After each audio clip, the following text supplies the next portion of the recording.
Hello, so today we're going to be taking a look at engine 7.1 of the Box Elder Volunteer Fire Department. This is a 1987 Chevy that is a brush truck, and it's got the, I believe it's a 350 gallon tank, booster reel, pump, and hard suction compartments, and of course passenger side spotlight on top with a code 3 X caliper, I believe. Yeah, and it's got a Dana 60 axle. I forget what the other one is in the back.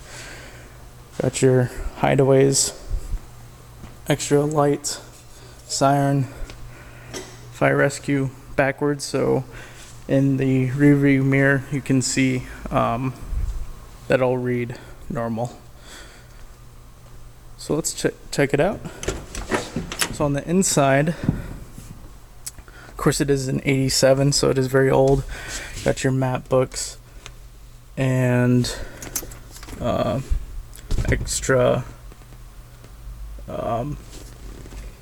radio holster, portable radio, manual radio, or portable mobile radio, a Gulls traffic buster siren system, and then some first aid stuff in the back and traffic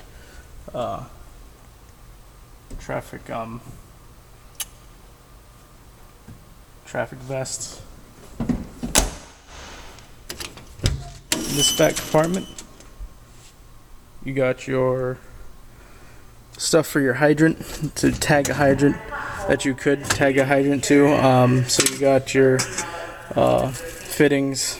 This is a wildland truck, so you do have small garden hose fittings, basically. Oil. You got your chaps, jet siphon.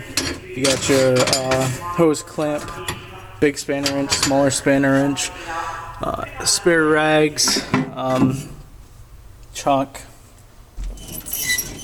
gated valve, and then let's take a look here. So in this compartment you got your extra garden hose, extra 2.5 lubricant for the saw, and here you got your saw, some more stuff for the saw, fencing kit. This is a wildland truck, so you may have to cut through some fences. And then this compartment here, you just got jumper cables and a small port of power and some chains. This is a Type 7 engine, so it does have a small tank of only 350, I want to say. And then this back compartment here, you do have a spare wildland pack with a spare fire shelter, just in case someone forgets theirs. Now, of course, the fire shelter is the most important thing to have with you on the fire scene, on a wildland fire scene. And then this compartment is hand tools. So you got your shovel, Pulaski, McLeod, combi tool, axe, an old 1975 dated Ames and trenching tool, and some other miscellaneous tools like a crowbar, wire cutters, pitchfork, and other stuff like that. And then MREs. These are the old kind. Bottles of water. Let's see here.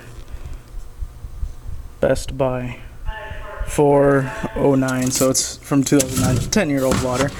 These are fusees, basically like road flazers, except they're longer and they drip. You use those for burnouts on wildland. And then ABC hose, or ABC fire extinguisher, utility rope, and then passenger side, it's your wildland incident response pocket guide, or IRPG.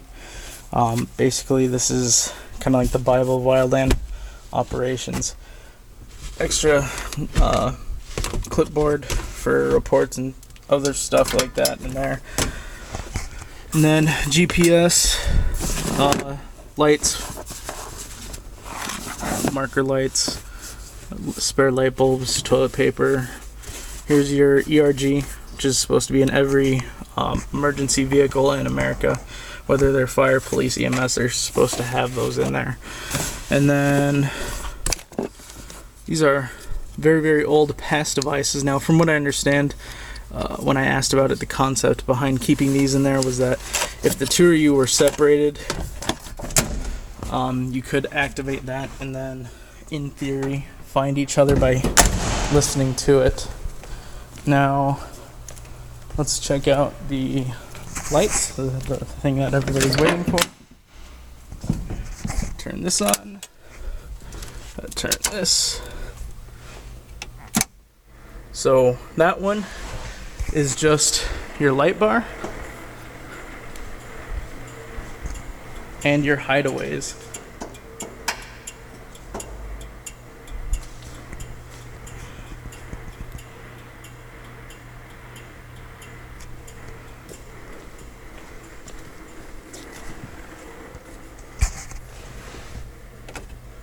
And then this one is your fog lights, or whatever you want to call them.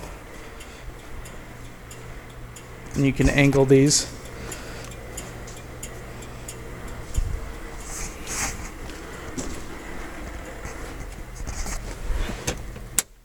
Then I don't think this one is properly hooked up.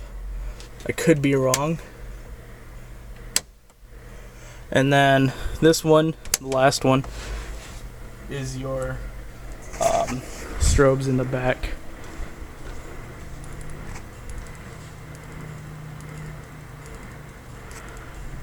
Let me go ahead and shut some of the bay lights off so you guys can see this a little bit better.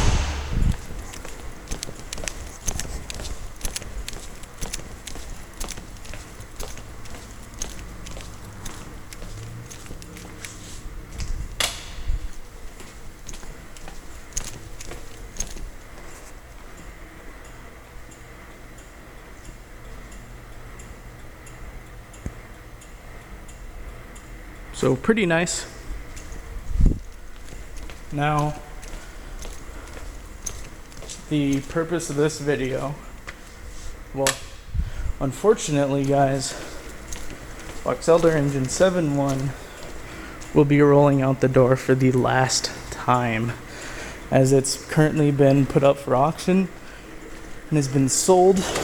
The paperwork has not yet been worked out.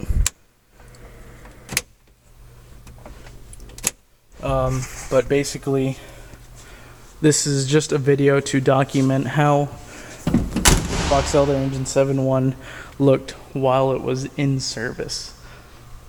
So from what I understand, this vehicle has been with the Box Elder since roughly the mid-90s. If you notice parts like here and back there, this was an old military truck, and they usually keep military trucks in the military, usually like this, for about 10 years, give or take. And then, so I imagine that the department got this through government surplus, and then it was later on retrofitted with fire service equipment, lights and sirens, pump, and then basically put into service ever since then. Now they used to have two of these things, and this one is very interesting. It has actually been on every side except its back side, like that. Or I think, yeah, no, it's been on every side except its front end, but it's been rolled. It's been on its driver's side, it's been on its passenger side, it's been on its back side. And basically they used to have a Federal Signal Street Hawk on it, and you can see where its permanent mounts used to be there, and it was rolled, and then they later on added a spotlight, and they had to add the Code 3 X caliper since unfortunately the Street Hawk was destroyed. So that's not the original light bar, but it works, and it's got its own custom mount. And now, as of 2019, its last known call that it's been on, I believe they said was 2015, so it's been a while, and now it's been surplused off. So this is, again, not, the vehicle's already sold, so this is not to promote the auction, but this is just a last look to document on how it looked while still in service. I hope you guys enjoyed the video, and have a nice day.